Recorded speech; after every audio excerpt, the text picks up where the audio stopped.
Hi guys! Samahan niyo ko ulit for today's video. Katuloy pa din to ng last mini vlog ko guys. Alam ko namang eto talaga yung inaabangan nyo sa akin. Heto nga yung unang araw na paglilinis namin sa bahay at lupa na sinanla sa amin. Nag-enjoy nga kami at maghapon na kami nagstay at dito na nga rin kami kumain ng gabihan. Ganyan nga lang yung tubig, bomba. Kahit na jetmatic siya, napakahirap niyang bombahin. Yung pagod ka na pero parang isang baso pa lang yung lumabas na tubig. Diyos mio!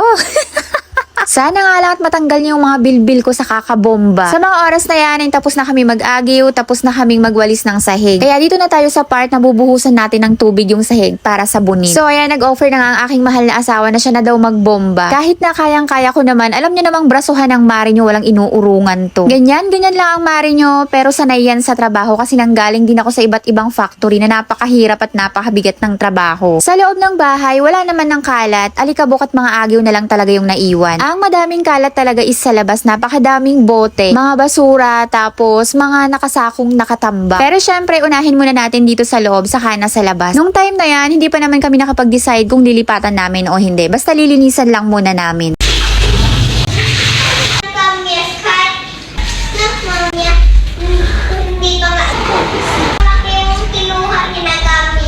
So ayan, buhos ulit. Naglagay ako ng Zonrox at saka powder. Wala nga pala akong nadalang pang kuskus na brush, kaya yung walis tingting na lang din yung ginamit ko. Tapos yung pamangkin ko naman yung nagtutuyo.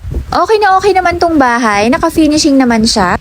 Ang napansin ko lang is super dirty ng pader. Arty yarn. Medyo dugyutin siya. Alam niyo yung matagal na panahon na hindi siya napunasan. Siguro super busy yung mga tumira dito at mga nangupahan. Hindi lang talaga siya makita masyado sa video, pero dirty talaga siya. Naglagay nga ako ulit ng Zonrox at saka powder sa tubig. Try ko nga kung makukuskus ko yung iba. Pinili ko nga lang yung super halata yung pagka-dirty. Yung iba natatanggal, yung iba hindi.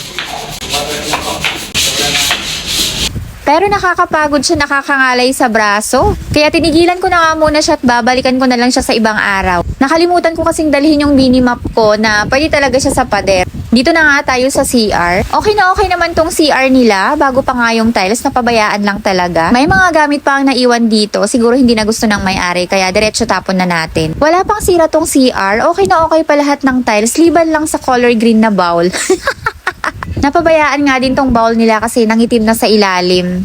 Hindi ko nga muna malilinisan to ngayon, kaya ibababad ko na lang siya ng Zonrox na original at color safe. Nilagyan ko na nga din yung sahig at mga sulok-sulok na nangingitim. Hindi ko alam kung paano ko matatanggal yung itim sa ilalim ng bowl. Suggest nga kayo guys, mag-comment nga kayo kung anong pwedeng ilagay dyan para matanggal ang pangit tignan eh. So ayan, binabad ko na nga muna lahat ng gilid-gilid. Sa mga oras na yan na hindi na kaya ng powers ng mari nyo. Ganon lang yon, pero pagod na ako kasi maluwag din talaga siya. What's that, Samira? Sugar apple. Kinahaponan na nga ito at may nakuhang bunga ng atis yung daddy namin. Or sabi nga ni Samira, sugar apple.